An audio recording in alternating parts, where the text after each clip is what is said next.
Hey, Ms. Walker, thank you for coming in. Thank you for sending me this over. Got a chance to look at your self-assessment compared to mine. I think the best way to do this in order to talk about strengths, areas for growth, discrepancies in the ratings is kind of take it by leadership standard and kind of run through. I'll run through my ratings on the standards and then run through yours, and we kind of talk through each section. Does that sound good? Yes. Yeah, so the first standard is instructional leadership, and so I think this was a huge relative strength for you in your role first the last few years as our enrollment and then our testing coordinator, working with our guidance and curriculum instruction department, helping with study groups and professional learnings and those types of things. And then now as you transition to that role of being the head of the guidance and career department, really taking an increased stake in instructional leadership in the school. So I think as I worked through, I rated you pretty much all 4s and 5s, especially our work this year with our school leadership team and collaboratively creating our school improvement plan. You did a great job of pulling relevant data sources for organization, finding strengths and weaknesses, working with the team to identify the action steps of the school improvement plan. That collaborative piece, was very strong there. So talk a little bit about how you rated yourself on those standards and how we agreed and disagreed on those standards.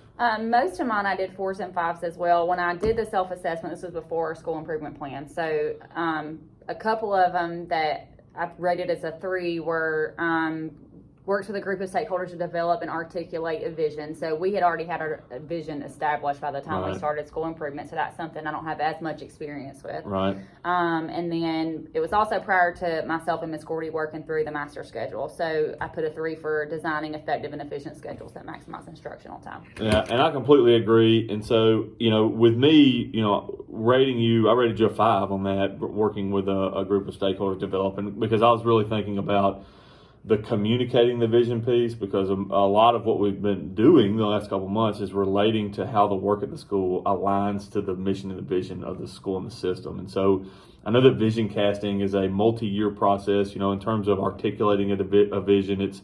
You pull in multiple stakeholders, internal and external. You do a lot of intense work to create the vision, and that's getting that shared ownership. But it's not something that you want to do first year. You don't just go in and change the vision of the school just because it takes buy-in from so many people. It takes you having a really deep understanding of the organization, and then working with a group of people to find where you want to go in the future. So I think that we've done a great job. You specifically have done a great job of relating the work and communicating the established vision for the school and how what we do aligns to that.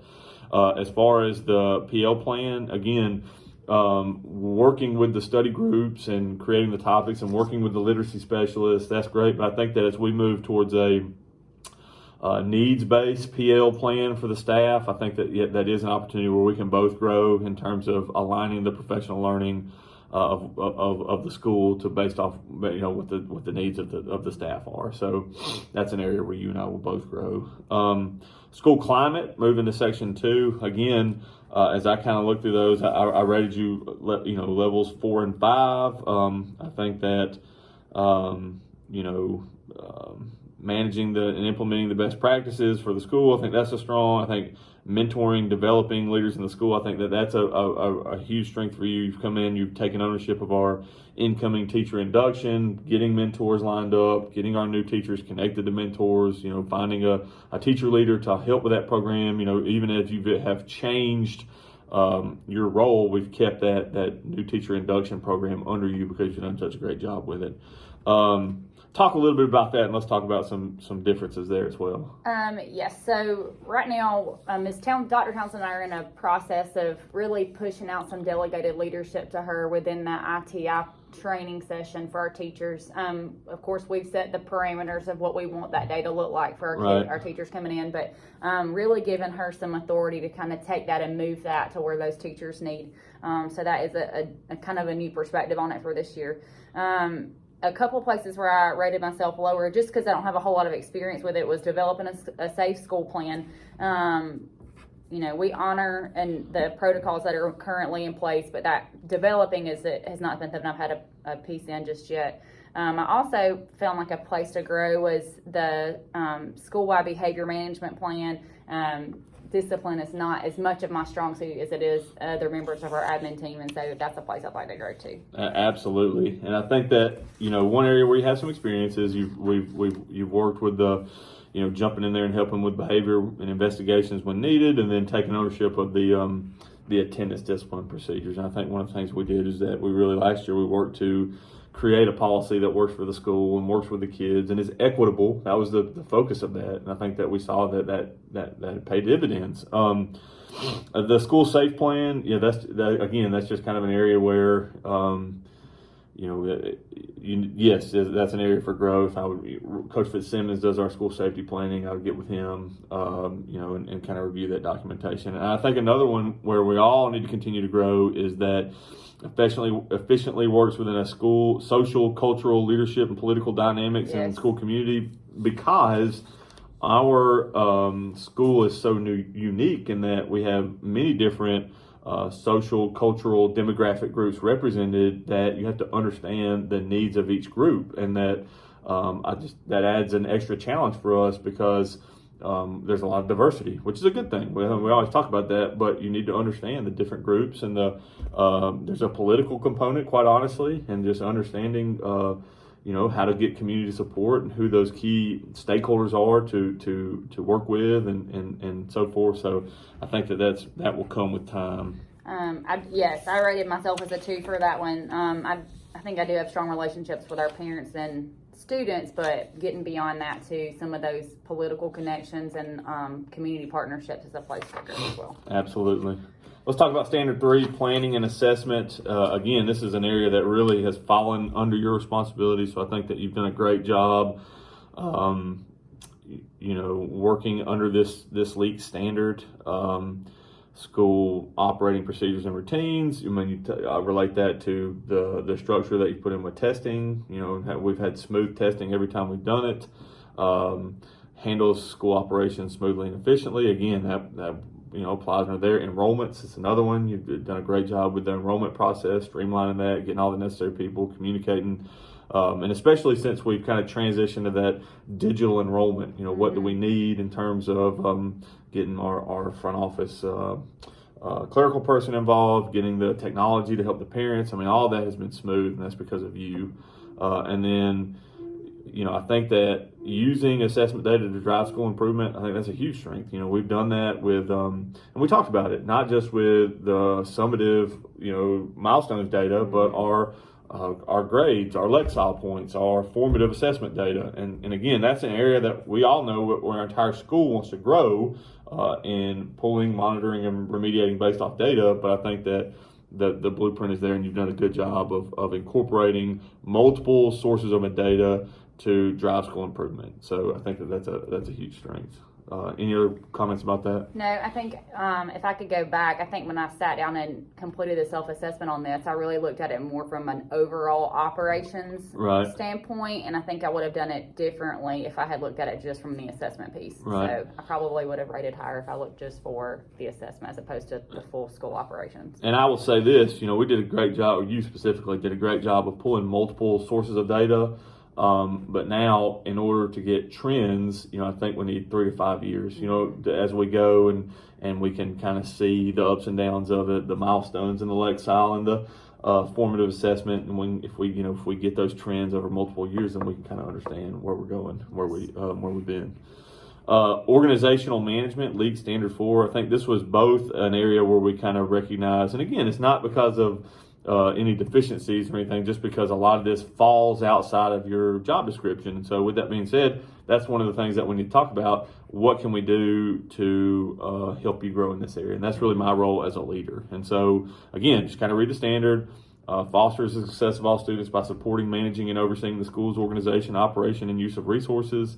I think that the biggest thing relates to the board fiscal policy, understanding what fiscal policy is, which that's important, right? Because the understanding the finances is the most important thing, and so one of the most important things as far as a leader. And then also the budgeting. And so what one thing I would say is that to get you caught up, you can look at local board policy on the school website, and you can there's a whole section related to finance. When I was doing career tech ed, that's the first thing I did, looked at local board policy. And then you and I can go over the kind of the process for purchasing and budgeting and tracking. I think that one good place is to when you want to talk about, especially like the different levels of funding in a school system. Coach Sanders is going to do a great job with budgeting those state and federal dollars and kind of see the structure and the accountability that goes along with that. And then we can kind of talk through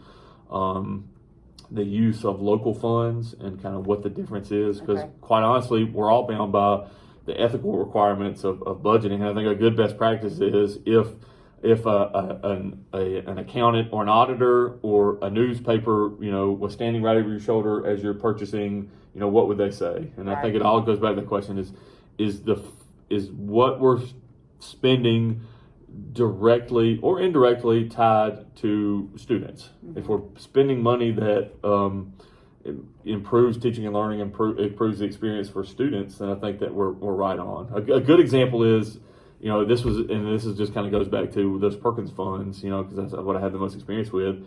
I mean, there's, for example, if you wanted to use funds to buy a car, all right, for the school, right, or a golf cart, whatever, what I'm saying, that's things that people do, I think, but how do you tie that to student achievement, and how do you tie that to what's best for kids? So I would just ask you to think through that anytime that we're making requisitions for funds or wanting to spend funds, like how does this improve teaching and learning in the school? Absolutely. So what about your comments for any of that?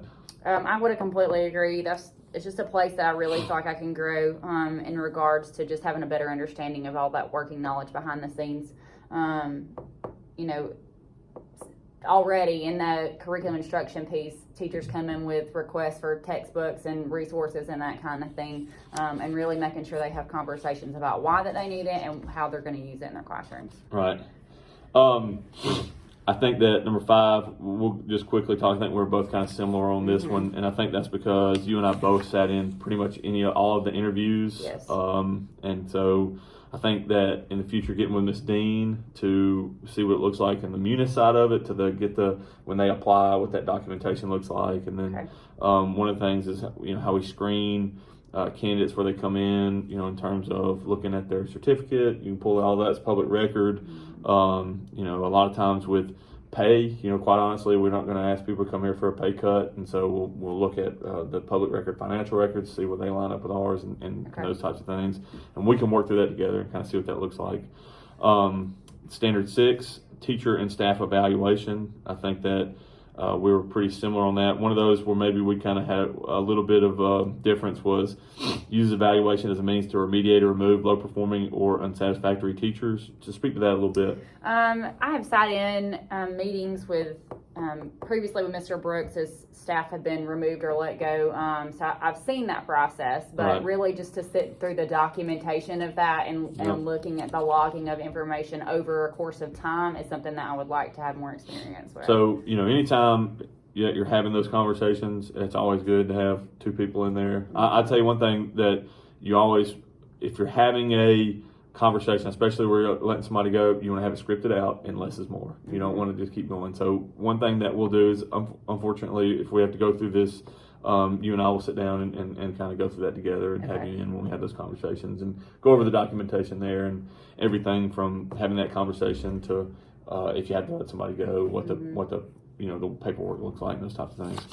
And then standard 7, professionalism. I think that, again, rated all 4s and 5s with that. Visiting other schools with our job alike, that's big. Networking, I think that we can all improve in how we network. Finding others, it's going to be important to find a great job alike for you this year.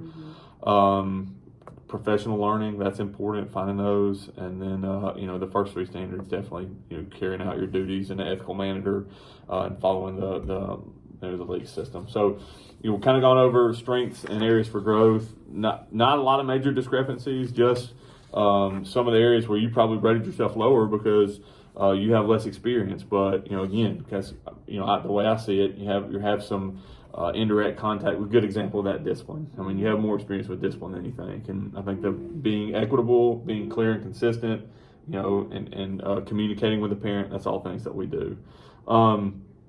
So again, those kind of 2 or 3 areas for growth. I think that the biggest one would be the organizational management, budgeting, board fiscal policies, kind of what that looks like, where the funds come from. We're funded local, state, and federal combination. The majority coming from, the state QBE, and I think having an understanding of how FTE works and how the funding formula, and you'll do all that stuff in school if you haven't already. But I think that that's really good because we want to maximize our funding through FTE, and so we'll talk about that more. And then the teacher evaluation, that piece, I think. So those are 2 areas for growth. And then we'll I think part of this you'll outline a plan what you're going to do to grow in those areas. Okay. Any questions, or comments or anything? No, sir. All right, that's awesome. I appreciate you. Thank you very much.